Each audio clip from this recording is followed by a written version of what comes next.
ನಮಸ್ತೆ ಏಂಜಲ್ಸ್.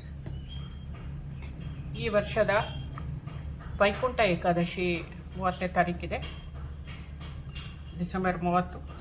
ನಾವು ಮಹಾವಿಷ್ಣುವಿನ ಆಶೀರ್ವಾದ 2026ರಲ್ಲಿ ನಮಗೆ ಯಾವ ರೀತಿಯಲ್ಲಿ ಏಳಿಗೆ, ಯಶಸ್ಸು, ಸಮೃದ್ಧಿಯನ್ನು ತಂದುಕೊಡ್ತಾ ಇದೆ ಅನ್ನೋದನ್ನು ಗಮನಿಸೋಣ. ಇಲ್ಲಿ ಸೆಪ್ಟೆಂಬರ್, ಅಕ್ಟೋಬರ್, ನವಂಬರ್, ಡಿಸೆಂಬರಲ್ಲಿ ಹುಟ್ಟಿರೋರ ವರ್ಷ ಭವಿಷ್ಯ ಆಗಿರುತ್ತೆ. ಮಹಾವಿಷ್ಣುವಿನ ಆಶೀರ್ವಾದ ಏನಿದೆ ಅಂತ ತಿಳ್ಕೊಳ್ಳೋದು. ನೀವು ಈ ಭಗವಂತ ಹನುಮನನ ಆಶೀರ್ವಾದ ಪಡ್ಕೊಂಡು ಏನನ್ನು ಗಳಿಸ್ತೀರಾ ಅನ್ನೋದನ್ನು ಗಮನಿಸೋಣ. ಈ ಕಾರ್ಡನ್ನು ಯಾರು ಸೆಲೆಕ್ಟ್ ಮಾಡಿದ್ದೀರಾ ಅವ್ರಿಗೆ ಈ ಭವಿಷ್ಯ ಆಗಿರುತ್ತೆ. ಇಲ್ಲಿ ರಾಮ, ಸೀತಾ, ಹನುಮದೇವರು ಎಲ್ಲರನ್ನ ಗಮನಿಸ್ತಾ ಇದ್ದೀರಾ. ಎಲ್ಲರೂ 1-2 ಸೆಕೆಂಡ್ಗಳ ಕಾಲ, 1-2 ನಿಮಿಷದ ಕಾಲ ಪ್ರೇಯರ್ ಮಾಡ್ತಾ ಗಮನಿಸಿ. ಸೆಪ್ಟೆಂಬರ್, ಅಕ್ಟೋಬರ್, ನವಂಬರ್, ಡಿಸೆಂಬರಲ್ಲಿ ಹುಟ್ಟಿರೋರ ವರ್ಷ ಭವಿಷ್ಯ ಆಗಿರುತ್ತೆ. ಹನುಮ ದೇವರು ನಿಮಗೆ ಬಂದಿದ್ದಾರೆ. ನೀವು ಹನುಮ ದೇವರನ್ನು ನೆನೆಸ್ಕೊಳ್ತಾ ಈ ವರ್ಷ ಎಲ್ಲವೂ ಒಳ್ಳೆಯದೇ ಆಗಲಿ ಅಂತ ಪ್ರಾರ್ಥಿಸ್ತಾ ಬೇಡ್ಕೊಳ್ಳಿ. ನಾನು ಈಗಾಗಲೇ ಪ್ರೇಯರ್ ಮಾಡಿ, ಧ್ಯಾನ ಮಾಡಿ ನಿಮಗೆ ಈ ರೀಡಿಂಗನ್ನು ಮಾಡ್ತಾ ಇರೋದು. ಈಗಾಗಲೇ ಶಫಲ್ ಮಾಡಿ ಎಲ್ಲನೂ ಕ್ಲೆಂಜ್ ಮಾಡಿದ್ದಾಗಿತ್ತು, ಆದರೂ ಕೂಡ ನಿಮ್ಮ ಮುಂದೆ ಒಂದು ಸರ್ತಿ ಇದನ್ನು ಶಫಲ್ ಮಾಡ್ತಾ ಇರೋವಂಥದ್ದು. ನಿಮಗೆ ಯಾವ ಏಂಜಲ್ನ ಆಶೀರ್ವಾದ ಇದೆ ಈ ವರ್ಷದಲ್ಲಿ ಅನ್ನೋದನ್ನು ತಿಳ್ಕೊಳ್ಳೋಣ. ಚಂದ್ರದೇವರ ಆಶೀರ್ವಾದ, ಶಾಂತಿ, ಸಮೃದ್ಧಿ, ನೆಮ್ಮದಿ, ಜೀವನದಲ್ಲಿ ಸಂತೋಷ, ಸಮೃದ್ಧಿ. ಇಲ್ಲೊಡಿ ಹಸಿರು ಹಣ್ಣುಗಳು ಎಲ್ಲ ಶುಭ. ನಗ್ತಾ ಇರುವಂಥ ಹೆಣ್ಣು ಮಗಳು. ಹಸಿರು ನಮಗೆ ಬುಧದೇವರನ್ನು ತೋರಿಸುತ್ತೆ, ಭೂಮಿ ತಾಯಿಯನ್ನು ತೋರಿಸುತ್ತೆ. ಈಕೆ ಭೂಮಿ ತಾಯಿಯ ಪ್ರತಿರೂಪ ಅಂತ ಹೇಳ್ಬೋದು. ಇಲ್ಲಿ 2 ಕಾರ್ಡ್ ಬಂದ್ಬಿಟ್ಟಿದೆ ನಿಮಗೆ, ಏಂಜಲ್ ಕಾರ್ಡು. ಯಾವುದು ಅಂತ ನೋಡೋಣ. ಒಂದು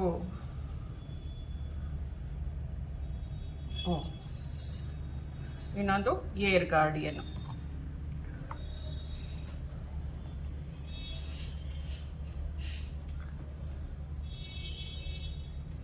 ನೆಕ್ಸ್ಟ್ ಕಾರ್ಡು ಇನ್ನೊಂದಷ್ಟು ವಿಚಾರಗಳನ್ನು ಗುರುಗಳು ನಿಮ್ಗೇನು ತಿಳಿಸ್ತಾರೆ ಅನ್ನೋದನ್ನು, ಜೀವನದಲ್ಲಿ ಏನೇನು ಯಶಸ್ಸು, ಏಳಿಗೆ ಭಗವಂತ ಹರಿ ತಂದು ಕೊಡ್ತಾ ಇದ್ದಾನೆ ಅನ್ನೋದನ್ನು ಗಮನಿಸೋಣ.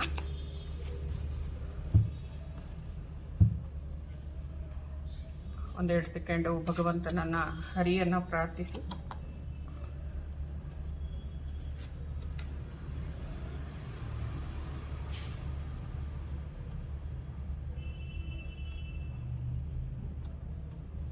ಉಲ್ಟಾ ಬಂದಿದೆ ಈ ಕಾರ್ಡು. 2 ಕಡೆನೂ ಗಮನಿಸೋಣ ಅಂತ ಆಮೇಲೆ ಅದನ್ನು.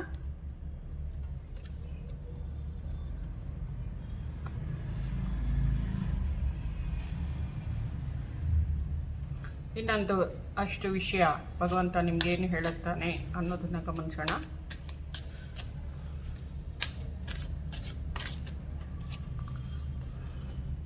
ಸೆಪ್ಟೆಂಬರ್, ಅಕ್ಟೋಬರ್, ನವಂಬರ್, ಡಿಸೆಂಬರ್ ತಿಂಗಳಲ್ಲಿ ಹುಟ್ಟಿರೋರ ವರ್ಷ ಭವಿಷ್ಯ. ಚಂದ್ರನೇ ಬಂದಿದ್ದಾನೆ ಮತ್ತೆ.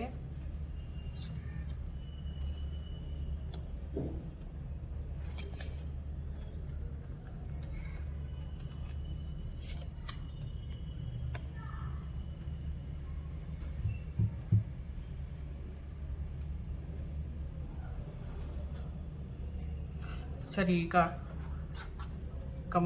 ಗಮನಿಸ್ತಾ ಹೋಗೋಣ. ನನ್ನ ಗುರುಗಳ ಆಶೀರ್ವಾದದ ಕಾರ್ಡನ್ನು ತೆಗೆದಿಲ್ಲ, ಸಾರಿ. ನನ್ನ ಗುರುಗಳು ನಿಮಗೆ ಏನು ಸಂದೇಶವನ್ನು ಕೊಡ್ತಾ ಇದ್ದಾರೆ ಅನ್ನೋದನ್ನು ತಿಳ್ಕೊಳ್ಳೋಣ.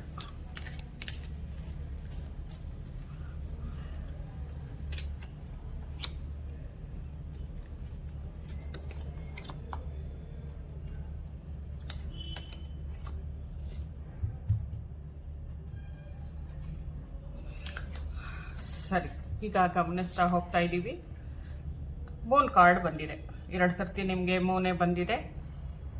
ನಿಮ್ಮ ಅಂತಃ ಪ್ರಜ್ಞೆಯನ್ನು ಗಮನಿಸಿ, ಅಂದರೆ ನಿಮ್ಮ ಒಳ ಮನಸ್ಸು ಏನು ಹೇಳ್ತಾ ಇದೆ ಅದನ್ನು ಗಮನಿಸಿ ಅನ್ನೋದನ್ನು ಬರ್ತಾ ಇದೆ. ಅಂದರೆ ಭಗವಂತನ ಮೆಸೇಜು ನಿಮ್ಮ ಹಾರ್ಟ್ಗೆ ಬರ್ತಾ ಇದೆ. ಅಂದರೆ ಆಂಜನೇಯ ಎಲ್ಲ ವಿಷಯನ ನಿಮ್ಮ ಹೃದಯಕ್ಕೆ ತಲುಪಿಸ್ತಾ ಇದ್ದಾರೆ. ಅಂದರೆ ಯಾವಾಗಲೂ ಆಂಜನೇಯ ಧ್ಯಾನ ಮುದ್ರೆಯಲ್ಲೇ ಇರ್ತಾರೆ. ನೀವು ಗಮನಿಸಿದ್ದೀರಾ, ಇಲ್ಲೂ ಕೂಡ ರಾಮನ ಧ್ಯಾನದಲ್ಲಿದ್ದಾರೆ ಅಲ್ವಾ. ನೀವು ಸಹ ಧ್ಯಾನದಲ್ಲಿದ್ದಾಗ ನಿಮ್ಮ ಇಂಟ್ಯೂಷನ್ಗೆ ಭಗವಂತ ಚಂದ್ರನ ಸಹಾಯದಿಂದ, ಮಾತೆಯರ ಸಹಾಯದಿಂದ ನಿಮ್ಮ ಜೀವನಕ್ಕೆ ಬೇಕಾಗಿರುವಂತಹ ವಿಷಯಗಳು ಬರುತ್ತೆ, ಮಾರ್ಗದರ್ಶನ ಬರುತ್ತೆ ಅನ್ನೋದು ವಿಷಯ. ಇಲ್ಲಿ ಸಾಕಷ್ಟು ಪೆಟ್ಟುಗಳನ್ನು ತಿಂದು ಒಂದು ಮಟ್ಟಕ್ಕೆ ಬಂದಿದ್ದೀರಾ. ಅಂದರೆ ಹೊಸ ಮಾರ್ಗಕ್ಕೆ ಅಥವಾ ಹೊಸ ಜೀವನಕ್ಕೆ ಕಾಲಿಡ್ತಾ ಇದ್ದೀರಾ. ನೀವು ಇಷ್ಟೆಲ್ಲ ನೋವನ್ನು ಅನುಭವಿಸಿದ್ದೀರಾ, ಆಯಿತು, ಇದನ್ನೆಲ್ಲ ಬಿಟ್ಟಾಕಿದ್ದೀರಾ, ಹೊಸ ಪ್ರಪಂಚಕ್ಕೆ ಕಾಲಿಟ್ಟಿದ್ದೀರಾ ಆಧ್ಯಾತ್ಮದ ಮೂಲಕ. ಅಥವಾ ಜೀವನದಲ್ಲಿ ಕಷ್ಟಪಟ್ಟು ಕೆಲಸ ಮಾಡಿ ಮನಸ್ಸಿಗೆ ತುಂಬ ನೋವಾಗಿದೆ ಇಷ್ಟು ವರ್ಷಗಳಲ್ಲಿ. ಇದೆಲ್ಲ ಎಂಡ್ ಆಗ್ತಾ ಇರೋವಂಥದ್ದು, ತೋರಿಸ್ತಾ ಇರೋವಂಥದ್ದು, ಇದು ಎಲ್ಲ ಮುಗ್ದೋಗಿರೋವಂಥದ್ದು ಕತೆ. ಆ ನೋವನ್ನು, ಆ ಗಾಯವನ್ನು ವಾಸಿ ಮಾಡಿಕೊಳ್ಳೋದು ಇಲ್ಲಿ ಚಂದ್ರದೇವರು, ಹನುಮದೇವರ ಕೃಪೆ ನಿಮಗೆ ಆ ಆಶೀರ್ವಾದನ ಕೊಡ್ತಾ ಇದ್ದಾರೆ. ಏನೇನು ಲಾಸ್ ಆಗಿತ್ತು ಅದೆಲ್ಲನೂ ರಿಕವರ್ ಮಾಡ್ಕೊಳ್ಳೋ ಅಂಥ ಸ್ಟೇಜು 2026 ಅನ್ನೋದನ್ನು ಇಲ್ಲಿ ತೋರಿಸ್ತಾ ಇದ್ದಾರೆ. ಏನೇನು ಜೀವನದಲ್ಲಿ ಕಳ್ಕೊಂಡಿದ್ರಿ ಎಲ್ಲವನ್ನ ಪಡ್ಕೊಳ್ಳೋ ಅಂಥ ಸಮಯ ಅನ್ನೋದನ್ನು ಸೂಚಿಸ್ತಾ ಇದ್ದಾರೆ. ಇಲ್ಲಿ ನೋಡಿ, ನೀವು ನಿಮ್ಮ ಕನಸನ್ನು ಮುಟ್ಟೋದಕ್ಕೆ, ನಿಮ್ಮ ಆಸೆಯನ್ನು, ಇಷ್ಟು ವರ್ಷಗಳ ನಿಮ್ಮ ಆ ಸಹನೆ, ಸಹಿಷ್ಣುತೆ ನಿಮಗೆ ಒಳ್ಳೆ ಫಲನ ತಂದುಕೊಡ್ತಾ ಇದೆ. ನೀವು ಅಂದ್ಕೊಂಡಿರೋಂಥ, ನೀವು ಕಂಡಿರೋಂಥ ಕನಸುಗಳೆಲ್ಲ ನಿಜ ಆಗ್ತಾ ಇದೆ. ಅದರ ಜೊತೆಗೆ ನೀವು ನನ್ನ ಗುರುಗಳ ಈ ಮಾರ್ಗದರ್ಶನವನ್ನು ಪಾಲಿಸಬೇಕು. ನಿಮ್ಮೊಂದಿಗೆ ನೀವು ನೆಗೆಟಿವ್ ಆಗಿ ಮಾತಾಡ್ಕೊಳ್ಳೋವಂಥದ್ದು, ನಿಮ್ಮ ಕೈಲಿ ಏನೂ ಸಾಧ್ಯ ಇಲ್ಲ ಅನ್ನೋ ರೀತಿಯಲ್ಲಿ ನಿಮ್ಮೊಳಗಡೆ ನೀವು ಕೆಟ್ಟದನ್ನು ತುಂಬುವಂಥದ್ದನ್ನು ನಿಲ್ಲಿಸಬೇಕು. ನಿಮ್ಮನ್ನು ನೀವು ಬೈಕೊಳ್ಳೋ ಅಂಥದ್ದನ್ನು, ನಿಮ್ಮ ಪರಿಸ್ಥಿತಿ ಚೆನ್ನಾಗಿಲ್ಲ ಅಂತ ಬೈಕೊಳ್ಳೋ ಅಂಥದ್ದನ್ನು ದಯವಿಟ್ಟು ನಿಲ್ಲಿಸಬೇಕು. ನಾನು ನನ್ನೊಂದಿಗೆ ಕರುಣೆಯಿಂದ ಮತ್ತು ಸಕಾರಾತ್ಮಕವಾಗಿ ಮಾತನಾಡುತ್ತೇನೆ. ನಾನು ನನ್ನ ಬಗ್ಗೆ ಮಾಡಿದ ವಾಗ್ದಾನಗಳನ್ನು ನಾನು ಪೂರ್ಣಗೊಳಿಸುತ್ತೇನೆ. ಈ ರೀತಿಯ ಅಫರ್ಮೇಷನನ್ನು ಹೇಳ್ಕೋಬೇಕು. ನಿಮ್ಮ ಜೊತೆಯಲ್ಲಿ ನೀವು ಮೃದುವಾಗಿ ನಡ್ಕೋಬೇಕು. ನಿಮ್ಮನ್ನು ನೀವು ಪ್ರೀತಿಸಬೇಕು. ನಿಮ್ಮ ಜೊತೆ ನೀವು ಕರುಣೆಯಿಂದ ನಡ್ಕೋಬೇಕು. ನಿಮ್ಮ ಜೊತೆಯಲ್ಲಿ ನೀವು ಪ್ರೀತಿಯಿಂದ ಮಾತಾಡಬೇಕು. ಫಸ್ಟ್ ನೀವು ನಿಮ್ಮ ಜೊತೆಲಿ ನೀವು ಪ್ರೀತಿಯಿಂದ ಮಾತಾಡೋದನ್ನು, ಧನಾತ್ಮಕವಾಗಿ ಯೋಚಿಸೋದನ್ನು ಕಲಿತ್ರೆ ಹನುಮನ ಆಶೀರ್ವಾದ ನಿಮಗೆ ಸಂಪೂರ್ಣವಾಗಿ ಸಿಗುತ್ತೆ. ಹನುಮ ದೇವರು ನೋಡಿ ಯಾವ ಇದರಲ್ಲಿದ್ದಾರೆ ಅದೇ ರೀತಿಯಲ್ಲಿ ನೀವು ತಲ್ಲೀನರಾಗಿರಬೇಕು ಭಗವಂತನ ಆರಾಧನೆಯಲ್ಲಿ ಅಂತ ತಿಳಿಸ್ತಾರೆ. ಇಲ್ಲಿ ನೋಡಿ, ಸಮೃದ್ಧಿಯ ಏಂಜಲ್, ಈಕೆ ನಿಮ್ಮ ಸಂತೋಷ, ಮುಂದಿನ ದಿನಗಳಲ್ಲಿನ ನಿಮ್ಮ ಸಂತೋಷನ ತೋರಿಸ್ತಾ ಇದ್ದಾಳೆ. ಮತ್ತು ಸಮೃದ್ಧಿ, ಹಣ, ಆಸ್ತಿ ಮತ್ತು ಆಹಾರ ಎಲ್ಲ ಒಳ್ಳೆ ಫಲವನ್ನು ತೋರಿಸ್ತಾ ಇದ್ದಾಳೆ. ಮತ್ತು ಇಲ್ಲಿ ಸೀಡ್ಸನ್ನು ಕೂಡ ತೋರಿಸ್ತಾ ಇದ್ದಾಳೆ. ಇಲ್ಲಿ ಸಮೃದ್ಧಿಯಾಗಿ ತಾಜಾತನದಲ್ಲಿರುವಂಥ ಹಣ್ಣಾಗ್ಬೋದು, ಎಲೆಗಳಾಗ್ಬೋದು, ಈ ಹಸಿರು ಬಟ್ಟೆ ಆಗ್ಬೋದು, ಇದೆಲ್ಲನೂ ಸಂತೋಷನ ತೋರಿಸುತ್ತೆ. ಜೀವನದ ಯಶಸ್ಸನ್ನು, ಏಳಿಗೆಯನ್ನು ತೋರಿಸುತ್ತೆ. ಕಿರೀಟವನ್ನು, ಒಂದು ಗರಿಯನ್ನು ತೋರಿಸುತ್ತೆ. ನಿಮ್ಮ ಜೀವನಕ್ಕೆ ಒಂದು ಕಿರೀಟ ಇಟ್ಟಂತೆ ಈ 2026 ಅನ್ನೋ ರೀತಿಯಲ್ಲಿ ನೀವು ಸ್ವಲ್ಪ ಸಪೋರ್ಟ್ ಮಾಡ್ಕೋತಾ ಮುಂದುವರಿಬೇಕು ಅನ್ನೋದನ್ನು ತೋರಿಸುತ್ತೆ. ಮತ್ತು ಖುಷಿಯಾಗಿ ನಿಮ್ಮ ಏಳಿಗೆಯನ್ನು ತೋರಿಸುತ್ತೆ.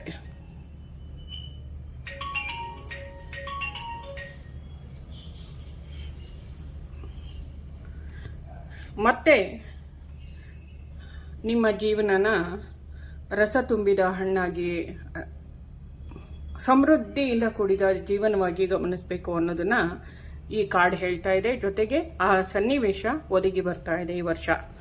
ನೀವು ಅದನ್ನು ಗಮನಿಸಬೇಕು. ನೋಡಿ, ಇದು ಉಲ್ಟಾ ಬಂದಿತ್ತು ಕಾರ್ಡ್ ಆಗಲೇ ನಾವು ನೋಡಿದ್ವಿ. ಏನು ಉಲ್ಟಾ ಇದ್ದರೆ ಏನರ್ಥ ಅನ್ನೋದನ್ನು ನೋಡೋಣ. ಯಾವಾಗ ನೀವು ನೆಗೆಟಿವ್ ಆಗಿ ಯೋಚನೆ ಮಾಡ್ತೀರಾ, ಅಂದರೆ ನೀವು ಫುಲ್ಲು ಎಮೋಷ್ನಲ್ ಆಗಿ ಹೇಳಿದ್ದೆ ಹೇಳ್ಕೊಂಡು ಅದೇ ನೋವಿನಲ್ಲಿ ಇರ್ತೀರ, ಅದನ್ನು ಬಿಟ್ಟಾಕಬೇಕು, ಅದನ್ನಲ್ಲೇ ಬಿಟ್ಬಿಡ್ಬೇಕು ವಿಷಯಗಳನ್ನು. ಬಿಡ್ದಿರ ನೀವು ಅದೇ ಇದರಲ್ಲೇ ನೋವಲ್ಲಿ ಸಂಕಟದಲ್ಲೇ ಇದ್ಕೊಂಡಿದ್ರೆ ಅಲ್ಲಿ ಎನರ್ಜಿ ಬ್ಲಾಕ್ ಆಗೋಗುತ್ತೆ. ನಿಮ್ಮ ಜೀವನಕ್ಕೆ ಸೂರ್ಯನ ಎನರ್ಜಿ ಏನು ಬರಬೇಕಿದೆ, ಶಕ್ತಿ ಬರಬೇಕಿದೆ, ಅದು ಬ್ಲಾಕ್ ಆಗೋಗುತ್ತೆ. ಆವಾಗ ನಿಮ್ಮೊಳಗಡೆ ಹೊಸ ಐಡಿಯಾಗಳು ಬರಲ್ಲ, ಮತ್ತು ನಿಮಗೆ ನಿಮ್ಮ ಬಗ್ಗೆ ಪ್ರೀತಿ ಇರೋದಿಲ್ಲ, ಸೆಲ್ಫ್ ಲವ್ ಅನ್ನೋದೇ ಹೊರಟೋಗುತ್ತೆ, ನಿಮ್ಮ ಇಂಟ್ಯೂಷನ್ ಕೆಲಸ ಮಾಡಲ್ಲ, ಮತ್ತು ದುಃಖ ನೋವು ಎಲ್ಲ ಜಾಸ್ತಿ ಇರುತ್ತೆ. ನೀವು ಇದನ್ನೆಲ್ಲ ಬಿಟ್ಟಾಕಿದ್ರೆ ನಿಮ್ಮ ಜೀವನದಲ್ಲಿ ಏನಿದೆ ನೋಡಿ, ಇಲ್ಲಿ ನೋಡಿ,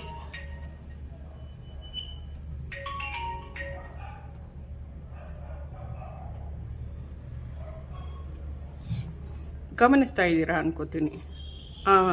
ನೀವು ಇದನ್ನೆಲ್ಲ ಈ ಸಿಚುವೇಶನಿಂದ ವಾಟರ್ ಈಚೆ ಕಡೆ ಬರಬೇಕು. ಇಲ್ಲಿ ವಾಟರ್ ಎಲಿಮೆಂಟನ್ನು ತೋರಿಸ್ತಿದ್ದಾರೆ, ಅಂದರೆ ನಿಮ್ಮ ಭಾವನೆಗಳು, ನಿಮ್ಮ ಸ್ವಾದಿಷ್ಟಾನ ಚಕ್ರನ ಶುದ್ಧಿ ಮಾಡ್ಕೊಳ್ಳೋದ್ರಿಂದ ನೀವು ಈ ವರ್ಷ ವಿನ್ ಆಗೋದನ್ನು ತೋರಿಸ್ತಾ ಇದ್ದಾರೆ. ಇದು ನಿಮ್ಮದು. ಉಲ್ಟಾ ಏನಕ್ಕೆ ಬಂತು, ನೀವು ಇದನ್ನು ಬಿಡಬೇಕು. ಬಿಟ್ಟಾಗ ನಿಮಗೆ ಈ ಕಡೆ ಬರ್ತೀರ. ಅಂದರೆ ಇದು ನಿಮ್ಮ ಜೀವನದಲ್ಲಿ ಬರೋದಿದೆ, ನೀವು ಬರಮಾಡ್ಕೊಳ್ಳೋಕ್ಕೆ ಅವಕಾಶ ಕೊಡಬೇಕು. ಭಗವಂತನಿಂದ ಸಾಕಷ್ಟು ಒಳ್ಳೆಯ ಎನರ್ಜಿ ಭೂಮಿ ಕಡೆ ಹರಿದು ಬರುತ್ತೆ, ಆದರೆ ಅದನ್ನು ಸ್ವೀಕರಿಸಿ ಉದ್ಧಾರ ಆಗುವಂಥದ್ದು ಎನರ್ಜಿನ ನಮ್ಮಲ್ಲೂ ನಾವು ವ್ಯಕ್ತಪಡಿಸ್ಬೇಕು. ಅಂದರೆ ಓಪನ್ ಆಗಬೇಕು. ನಾವು ಆ ಎನರ್ಜಿಯನ್ನು ಸ್ವೀಕರಿಸಿದ್ರೆ ನಮ್ಗೆ ಒಳ್ಳೆಯದಾಗುತ್ತೆ, ಇಲ್ಲ ಅಂದರೆ ಕೆಟ್ಟದೇ ನಡೆಯೋದು ಅನ್ನೋ ರೀತಿಯಲ್ಲಿ. ಕ್ರಿಯೇಟಿವಿಟಿನ ಬಿಲ್ಡ್ ಮಾಡ್ಕೋತೀರಾ, ಮತ್ತು ಫೀಲಿಂಗ್ಸ್ ಎಲ್ಲನೂ, ನಿಮಗೆ ಭಾವನೆಗಳು ಕೂಡ ಯಾವುದ್ರ ಬಗ್ಗೆ ಎಷ್ಟು ಮರ್ಯಾದೆ ಕೊಡಬೇಕು, ಯಾವ ಭಾವನೆಗೆ ಯಾವ ಸಂಬಂಧಕ್ಕೆ ಎಷ್ಟು ಬೆಲೆ ಕೊಡಬೇಕೋ ಅಷ್ಟನ್ನು ಕೊಟ್ಕೊಂಡು ಬದುಕೋದನ್ನು ಕಲಿತೀರ. ನಿಮ್ಮ ಇಂಟ್ಯೂಷನ್ ಚೆನ್ನಾಗಿ ಕೆಲಸ ಮಾಡೋದ್ರಲ್ಲಿದೆ, ಕೆಲಸ ಮಾಡುತ್ತೆ ಕೂಡ. ಹೊಸ ಜೀವನನ ಕಾಣ್ತಾ ಇದ್ದೀರಾ, ಹೊಸ ಪ್ರಪೋಸಲ್ ಬರೋದಿದೆ, ಮದುವೆ ಸಂತೋಷದ ದಿನಗಳನ್ನು ನೋಡ್ತೀರಾ, ಜೀವನದಲ್ಲಿ ಶುಭ ಕಾರ್ಯಗಳನ್ನು ನೋಡ್ತೀರಾ. ಜೊತೆಗೆ ಒಂದಷ್ಟು ಜನರ ಜೊತೆಯಲ್ಲಿ ನೀವು ನಿಮ್ಮ ಕೆಲಸ ಕಾರ್ಯಗಳಲ್ಲಿ ಇದರಲ್ಲಿ ಗಮನಿಸೋದ್ರಿಂದ ಜೀವನದಲ್ಲಿ ಸಂಬಂಧಗಳಲ್ಲಿ ಪ್ರೀತಿ ವಿಶ್ವಾಸನ ಹೆಚ್ಚಿಸ್ಕೊಳ್ಳೋದ್ರಿಂದ ನಿಮ್ಮಲ್ಲಿ ಸಾಕಷ್ಟು ಹೊಸ ಶಕ್ತಿ ಬಂದು ಸೇರುತ್ತೆ. ಎಲ್ಲವೂ ನೀವು ಆಧ್ಯಾತ್ಮಿಕವಾಗಿ ಆಗ್ಬೋದು, ಆರ್ಥಿಕವಾಗಿ, ಜೀವನದಲ್ಲಿ ಸಂತೋಷವಾಗಿ, ಸಮೃದ್ಧಿ, ನೆಮ್ಮದಿ ಎಲ್ಲನೂ ಪಡ್ಕೊಳ್ಳೋ ಶಕ್ತಿ ನಿಮ್ಮಲ್ಲಿದೆ. ಅದು ಬರ್ತಾ ಇದೆ, ಸ್ವೀಕರಿಸೋಕ್ಕೆ ನೀವು ರೆಡಿಯಾಗಿ ಅನ್ನೋದು ಇಲ್ಲಿ ಸೂಚಿಸ್ತಾ ಇದೆ. ಪ್ರತಿದಿನದ ಅನುಕ್ಷಣವು ನನ್ನ ಸ್ವಾಭಿಮಾನವನ್ನು ವೃದ್ಧಿಸುವ ರೋಮಾಂಚಕ ವ್ಯಕ್ತಿತ್ವವನ್ನೇ ನಾನು ಹೊಂದಿದ್ದೇನೆ. ನನ್ನ ಎಲ್ಲ ಕೆಲಸಗಳಲ್ಲಿ ಯಶಸ್ಸನ್ನು ಖಾತ್ರಿಪಡಿಸಿಕೊಳ್ಳಲು ನನ್ನ ವ್ಯಕ್ತಿತ್ವವನ್ನೇ ಪ್ರೇರಣೆಯಾಗಿರಲು ಸಮರ್ಥವಾಗಿದ್ದೇನೆ. ವ್ಯಕ್ತಿತ್ವನ ಯಾವ ರೀತಿ ಬದಲಾಯಿಸ್ಕೊಳ್ತಾ ಇದ್ದೀರಾ ಅಂತಂದರೆ ಅದೇ ನಿಮಗೆ ದಾರಿದೀಪ ಆಗ್ತಾ ಇದೆ. ನಿಮ್ಮ ಯಶಸ್ಸಿಗೆ, ಏಳಿಗೆಗೆ ನಿಮ್ಮ ವ್ಯಕ್ತಿತ್ವನೇ ಬುನಾದಿ ಆಗ್ತಾ ಇದೆ. ಇದನ್ನು ಗಮನಿಸ್ತಾ ನೀವು ಆ ಬದಲಾವಣೆಗಳನ್ನು ತಂದ್ಕೊಂಡು ಭಗವಂತನ ಈ ಆಶೀರ್ವಾದವನ್ನು ಪಡ್ಕೊಂಡು ನಿಮ್ಮ ಏಂಜಲ್ಸ್ ಯಾವ ಸಮೃದ್ಧಿ ಸಂತೋಷವನ್ನು ತರ್ತಾ ಇದ್ದಾರೆ ಅದನ್ನು ಸ್ವೀಕರಿಸ್ತಾ ಇದ್ದೀರಾ, ತಯಾರಿದ್ದೀರಾ ಅಂತ ಹೇಳ್ತಾ ಮುಂದಿನ ಏಂಜಲ್ ನೋಡಿ, ಏನಾಗಿದೆ ಅದನ್ನು ಬಿಟ್ಟಾಕಿ ಪ್ರೆಸೆಂಟಲ್ಲಿ ಬದುಕಿ. ನಿಮ್ಗೇನು ಬೇಕಿವಾಗ ಅದನ್ನು ಪಡ್ಕೊಳ್ಳೋ ಕಡೆ ಗಮನ ಕೊಡಿ ಅನ್ನೋದನ್ನು ಸೂಚಿಸ್ತಾ ಇದ್ದಾರೆ. ಇವಾಗ ಏನು ಬೇಕು ಸದ್ಯಕ್ಕೆ ಅದನ್ನು ಪಡ್ಕೊಳ್ಳೋ ಕಡೆ ಗಮನ ಕೊಡಿ. ಹಳೆದನ್ನು ಬಿಟ್ಟಾಕಿ, ಹಳೆ ಪರಿಸ್ಥಿತಿಗಳನ್ನು ಎಲ್ಲವನ್ನ ಬಿಟ್ಟಾಕಿ, ಹೊಸದನ್ನು ಗಮನಿಸಿ, ಇವಾಗ ಪ್ರೆಸೆಂಟಲ್ಲಿ ಬದುಕಿ ಅಂತ ಹೇಳ್ತಾ ಇದ್ದಾರೆ ಇವರಲ್ಲಿ. ಏರ್ ಗಾರ್ಡಿಯನ್ ಇವರು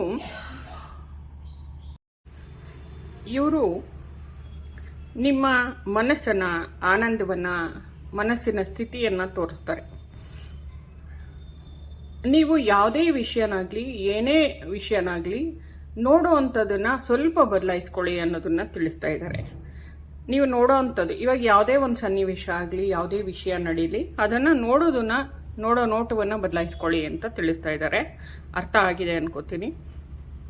ನೀವು ಇದನ್ನು ಯಾವಾಗ ಕಲಿತೀರಾ ಅಂತಂದರೆ ಆದಷ್ಟು ಮೌನವನ್ನು ಪಾಲಿಸಿ. ಮೌನವಾಗಿದ್ದಾಗ ನಿಮ್ಮ ಇಂಟ್ಯೂಷನ್ಗೆ ಗೊತ್ತಾಗುತ್ತೆ, ಏನು ಇದು ಸರಿಗಿದೆಯಾ, ಇವ್ರು ಹೇಳಿದ್ದು ಸರಿಗಿದೆಯಾ, ನಾನು ಯೋಚನೆ ಮಾಡಿದ್ದು ಸರಿಗಿತ್ತಾ, ನಾನು ಯಾವ ದಾರಿಯಲ್ಲಿ ಹೋಗಬೇಕು, ಯಾವ ರೀತಿ ಬದುಕಿದ್ರೆ ನನ್ನ ಭವಿಷ್ಯ ಚೆನ್ನಾಗಿರುತ್ತೆ ಅನ್ನೋದು ನಿಮ್ಮ ಕೈಯಲ್ಲೇ ಇದೆ. ನಿಮ್ಮ ಮನಸ್ಸನ್ನು ಆನಂದವಾಗಿಟ್ಕೊಳ್ಳೋದು, ನಿಮ್ಮ ಜೀವನವನ್ನು ಸುಖವಾಗಿ ಇಟ್ಕೊಳ್ಳೋ ಅಂಥದ್ದು ನಿಮ್ಮ ಕೈಯಲ್ಲೇ ಇದೆ ಅನ್ನೋದನ್ನು ತೋರಿಸ್ತಾ ಇದ್ದಾರೆ. ಇದರಿಂದ ನಿಮಗೇನು ಸಿಗ್ತಾ ಇದೆ ನೋಡಿ, ಇಲ್ಲಿ ಇಷ್ಟೆಲ್ಲ ಬದಲಾವಣೆಗಳನ್ನು ತಂದ್ಕೊಳ್ಳೋದ್ರಿಂದ ನಿಮ್ಮ ಮನಸ್ಸು ಶುದ್ಧಿಯಾಗಿ ಇನ್ಫಿನಿಟಿ, ಇಲ್ಲಿ ನೋಡಿ ಅನಂತತೆಯಲ್ಲಿ ನೀವೇ ಅನ್ನೋದನ್ನು ಗಮನಿಸ್ತಾ ಇದ್ದೀರಾ. ಸಮಸ್ತ ಸೃಷ್ಟಿಯಲ್ಲೂ ನೀವೇ, ಭಗವಂತನೇ ನೀವು, ವಿನ್ ಆಗಿದ್ದೀರಾ. ನೀವು ಸೆಲೆಬ್ರೇಷನನ್ನು ಮಾಡ್ತಾ ಇದ್ದೀರಾ. ಕಪ್ಪು ನೋಡಿ, ಹಣ, ಸಮೃದ್ಧಿ, ಯಶಸ್ಸು, ಏಳಿಗೆ, ನಿಮಗೆ ಇಲ್ಲಿ ಒಂದು ಅವಾರ್ಡ್ ಕೂಡ ಕೊಡಲಾಗಿದೆ, ಅಂದರೆ ಒಂದು ಸರ್ಟಿಫಿಕೇಟ್ ಕೊಟ್ಟಿದ್ದಾರೆ. ಎಲ್ಲನೂ ಸಿಕ್ಕಿದೆ ನಿಮಗೆ. ಸಮೃದ್ಧಿ ಪ್ರತಿಯೊಂದು ಸಿಕ್ಕಿದೆ. ಸಮಸ್ತ ಸೃಷ್ಟಿಯಲ್ಲಿನ ಪ್ರತಿಯೊಂದು ನಿಮ್ಮದೇ ಆಗಿದೆ. ಗಮನಿಸ್ತಾ ಇದ್ದೀರಾ. ನಂಬರ್ 1 ಆಗಿದ್ದೀರಾ ನೀವು. ಸಕ್ಸಸ್ ಆಗಿದೆ ನಿಮ್ಮ ಜೀವನ ಅನ್ನೋದನ್ನು ಗಮನಿಸ್ತಾ ಇದ್ದೀರಾ. ಇನ್ನಷ್ಟು ನೀವು ಕಾರ್ಯ ಪ್ರವೃತ್ತರಾಗ್ರಿ. ಹೊಸ ಹೊಸ ಕ್ರಿಯೇಷನ್ಸನ್ನು, ಅಂದರೆ ಹೊಸ ಐಡಿಯಾಗಳನ್ನು ಹುಡುಕಿ ಹೊಸ ಮ್ಯಾನಿಫೆಸ್ಟೇಷನ್ ಮಾಡಿ ನಿಮ್ಮ ಪವರನ್ನು ಅಭಿವ್ಯಕ್ತಿಗೊಳಿಸಿ. ಅಂದರೆ ಸಮಾಜಕ್ಕೆ ನಿಮ್ಮಲ್ಲಿ ಏನು ವಿದ್ಯೆ ಇದೆ, ಜ್ಞಾನ ಇದೆ ಅದನ್ನು ತೋರಿಸಿ. ನಿಮ್ಮಲ್ಲಿ ಸೆಲ್ಫ್ ಕಾನ್ಫಿಡೆನ್ಸನ್ನು ಹೆಚ್ಚು ಮಾಡ್ಕೊಂಡಿದ್ದೀರಾ, ಅದರ ಕ್ಲಾರಿಟಿಯನ್ನು ಪಡ್ಕೊಳ್ಳೋಕ್ಕೆ ನೀವು ಅಭಿವ್ಯಕ್ತಿಗೊಳ್ಬೇಕು. ನಿಮ್ಮಲ್ಲಿ ವಿಲ್ ಪವರ್ ಜಾಸ್ತಿ ಆಗ್ತಾ ಇದೆ, ನಿಮ್ಮ ಸ್ಕಿಲ್ಲು ಚೆನ್ನಾಗಾಗ್ತಾ ಇದೆ, ಕ್ರಿಯೇಟಿವಿಟಿ ಚೆನ್ನಾಗಾಗ್ತಾ ಇದೆ, ಹೆಚ್ಚಾಗ್ತಾ ಇದೆ. ಯಾವುದರಿಂದ? ನೀವು ಆದಷ್ಟು ಮೌನವನ್ನು ಆಚರಿಸಿ ನಿಮ್ಮೊಳಗಡೆ ನೀವು ಭಗವಂತನ ಶಕ್ತಿಯನ್ನು ತುಂಬಿಕೊಳ್ಳೋದ್ರಿಂದ. ಆಳವಾದ ಮೌನದಲ್ಲಿ ನನ್ನ ಆತ್ಮನ ಶಕ್ತಿಯನ್ನು ವೃದ್ಧಿಸಿ ಆತ್ಮನ ಧ್ವನಿಯನ್ನು ನಾನು ಆಲಿಸುತ್ತೇನೆ, ಪಾಲಿಸುತ್ತೇನೆ ಅಂತ ಅಫರ್ಮೇಷನ್ ಹೇಳ್ಕೊಳ್ಳಿ. ನೀವು ಯಾವ ಲೋಕದಿಂದ ಬಂದಿದ್ದೀರಾ, ನಿಮ್ಮ ನಿಜವಾದ ವ್ಯಕ್ತಿತ್ವ ಏನು, ನೀವೇನು, ಅರ್ತ್ ಏಂಜಲ್ಲ, ಸ್ಟಾರ್ ಸೀಡಾ ಏನು ಅನ್ನೋದು ನಿಮಗೆ ಗೊತ್ತಾಗುತ್ತೆ. ಅದನ್ನು ಕಂಡಿಡಿರಿ. ನಿಮ್ಮ ಹುಟ್ಟಿನ ಆತ್ಮನ ಉದ್ದೇಶವನ್ನು ನೀವು ಗಮನಿಸಿ, ಪಾಲಿಸಿ ಅಂತ ಬರ್ತಾ ಇದೆ. ಗಮನಿಸಿ. ಇಷ್ಟು ಈ ವರ್ಷದ ನಿಮ್ಮ ಭವಿಷ್ಯ. ಹನುಮದೇವರು ಹೇಗೆ ಅವರನ್ನು ಅವರು ಚಿರಂಜೀವಿಯನ್ನಾಗಿಸ್ಕೊಂಡ್ರು, ಹೇಗೆ ಅವರು ಧ್ಯಾನದಲ್ಲಿ ಕುಳಿತಿದ್ದಾರೆ, ಇದೇ ರೀತಿಯಲ್ಲಿ ನೀವು ನಿಮ್ಮೊಳಗೆ ನೀವು ಹೋಗ್ತಾ ಈ ವರ್ಷದ ಜೀವನವನ್ನು ಸುಖವಾಗಿ, ಸಂತೋಷವಾಗಿ, ಸಮೃದ್ಧಿಯಾಗಿ, ಫಲಭರಿತವಾಗಿ, ರಸಭರಿತವಾಗಿ ಮಾಡ್ಕೋತೀರಾ ಅಂತ ಅನ್ಕೊತೀನಿ. ಎಲ್ರಿಗೂ ಧನ್ಯವಾದ. ನಿಮಗೆಲ್ರಿಗೂ ಒಳ್ಳೆಯದಾಗಲಿ ಅಂತ ಕೇಳ್ಕೊತಾ ನಮಸ್ತೆ. ಧನ್ಯವಾದ ಏಂಜಲ್ಸ್. Thank you. ಕ್ಷಮಿಸಿ, ಕೊನೆಯದಾಗಿ ಕಾರ್ಡನ್ನು ನಿಮಗೆ ರೀಡ್ ಮಾಡಲಿಲ್ಲ, ಅದಕ್ಕಾಗಿ ಮತ್ತೆ ಮಾಡ್ತಿದ್ದೀನಿ. ಇಲ್ಲಿ ಬ್ರಹ್ಮದೇವರ ಆಶೀರ್ವಾದವನ್ನು ನೀವು ಗಮನಿಸ್ತಾ ಇದ್ದೀರಾ. ಕೊನೆಯದಾಗಿ ಒಂದು ಕಾರ್ಡನ್ನು ತೆಗೆದಿದ್ದೀನಿ 2 ಸೆಟ್ಟಲ್ಲೂ, ಹಾಗಾಗಿ 2 ಪೈಲಲ್ಲೂ. ಇದು 3ನೇದರಲ್ಲಿ ನಿಮಗೆ ಅಂತ ಎಲ್ಲ ದೇವರ ಕೃಪೆ ಇದೆ, ಎಲ್ಲ ದೇವರ ಆಶೀರ್ವಾದ ಇದೆ. ಗಮನಿಸ್ತಾ ಇದ್ದೀರಾ. ಮಹಾವಿಷ್ಣು, ಲಕ್ಷ್ಮಿ, ಬ್ರಹ್ಮದೇವರು, ಸೃಷ್ಟಿಕರ್ತರ ಆಶೀರ್ವಾದ ಇದೆ. ಶಿವ, ಸಕಲ ದೇವತೆಗಳ ಆಶೀರ್ವಾದ ಇದೆ. ಇಲ್ಲಿ ಸಮೃದ್ಧಿ, ಯಶಸ್ಸು, ಏಳಿಗೆ, ನೆಮ್ಮದಿ, ಸಂತೋಷ ಎಲ್ಲನೂ ಗಮನಿಸ್ತಾ ಇದ್ದೀರಾ. ಇದೆಲ್ಲ ನಿಮ್ಮದಾಗ್ತಾ ಇದೆ ಜೀವನದಲ್ಲಿ ಅಂತ ಹೇಳ್ತಾ ಈ ರೀಡಿಂಗನ್ನು ಮುಗಿಸ್ತಾ ಇದ್ದೀನಿ. ಎಲ್ರಿಗೂ ಶುಭವಾಗಲಿ. ಧನ್ಯವಾದ.